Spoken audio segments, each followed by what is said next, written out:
રાજકોટ શહેરમાંથી ફરી એકવાર સૌરાષ્ટ્રમાં રાજકોટને હાઈકોર્ટની બેન્ચ આપવામાં આવે આ રીતની માંગણી છે તેનો અવાજ વધારે તેને જોર પકડ્યું છે।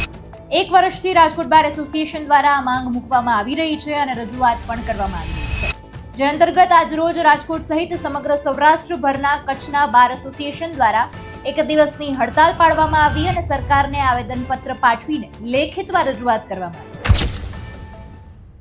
નમસ્કાર, આપની સાથે હું આકાંક્ષા। તમે જોઈ રહ્યા છો રાજકોટ શહેરમાંથી ફરી એકવાર સૌરાષ્ટ્રમાં રાજકોટને હાઈકોર્ટની બેન્ચ આપવામાં આવે આ રીતની માંગણી છે તેનો અવાજ વધારે તેને જોર પકડ્યું છે।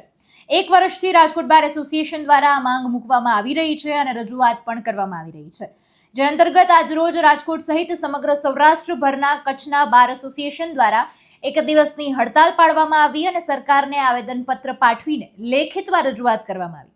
સૌરાષ્ટ્ર કચ્છના 80 તાલુકાના 5000થી વધારે ગામડા આવેલા છે અને ગુજરાત હાઈકોર્ટમાં 40% લિટિગેશન કેસ રાજકોટ સૌરાષ્ટ્ર કચ્છમાંથી આવે છે, જેથી હાઈકોર્ટનું ભારણ પણ ઘટશે અને લોકોને ઝડપી ન્યાય મળશે।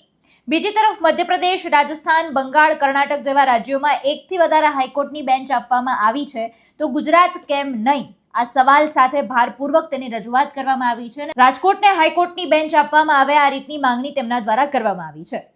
ગુજરાત બાર એસોસિએશન પૂર્વના ચેરમેન અને બાર કાઉન્સિલ ઓફ ઇન્ડિયાના સભ્ય દિલીપભાઈ પટેલે આ બાબતે માહિતી આપતા જણાવ્યું છે કે રાજકોટને હાઈકોર્ટની બેન્ચ મળે તે માટે 1 વર્ષથી સતત રજૂઆત કરવામાં આવી રહી છે, સતત માંગણી કરવામાં આવી રહી છે।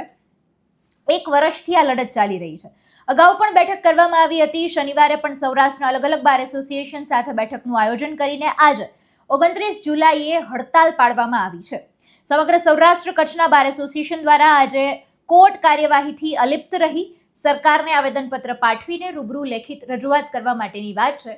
જોકે સતત 1 વર્ષથી આ લડત ચાલી રહી છે। હવે આના ઉપર સરકાર ક્યારે જવાબ આપશે અને કેવી રીતે પગલાં લે છે એ જોવાનું રહ્યું।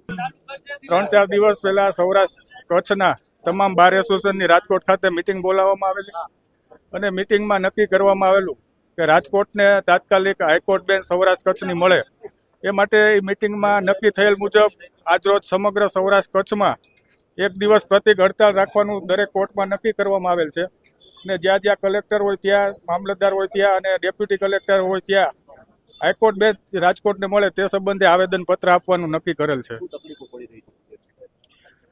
વકીલોને તકલીફ નહીં, પણ પ્રજાને ખૂબ જ નાણાકીય અને ખૂબ જ સમય વેડફાય તેવી પરિસ્થિતિ હોય। પોરબંદર, કચ્છના છેવાડાના માનવીઓને સસ્તો અને સરળ ન્યાય મળી રહે તે માટે હાઈકોર્ટ બેન્ચ રાજકોટને મળવી જરૂરી છે। નહીં મળે તો હવે આગામી કાર્યક્રમો શું રહેશે? આગામી કાર્યક્રમોમાં ચીફ જસ્ટિસ ઓફ ગુજરાતને મળી તેમજ રાજ્યપાલ શ્રી ગુજરાતને મળીને આગામી રણનીતિ ઘડીશું। આખા સૌરાષ્ટ્ર અને કચ્છમાં એક જ માંગ છે, રાજકોટમાં હાઈકોર્ટ બેન્ચ મળે।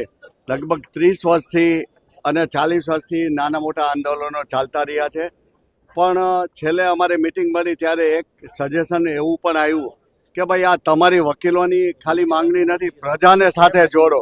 એટલા માટે થઈ અને રાજકોટની અંદર અને આખા સૌરાષ્ટ્ર અને કચ્છની અંદર જેટલા ધારાસભ્યો છે અને સંસદ સભ્યો છે એને આવેદનપત્ર આપવામાં આવશે અને મેયર, જિલ્લા પંચાયતના પ્રમુખો, ટૂંકમાં આખા પ્રજાલક્ષી ચેમ્બર ઓફ કોમર્સ હોય કે નાની મોટી સંસ્થાઓ હોય એ બધાને જોડવામાં આવશે અને પ્રજાલક્ષી આંદોલન કરવામાં આવશે।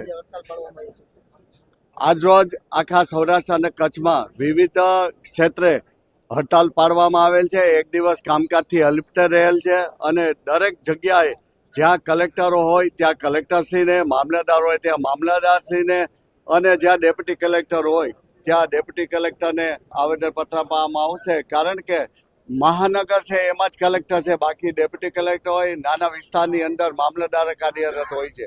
એટલા માટે થઈ અને સ્થાનિક લેવલે આ રીતે એક પ્રકારનું આયોજન કર્યું છે।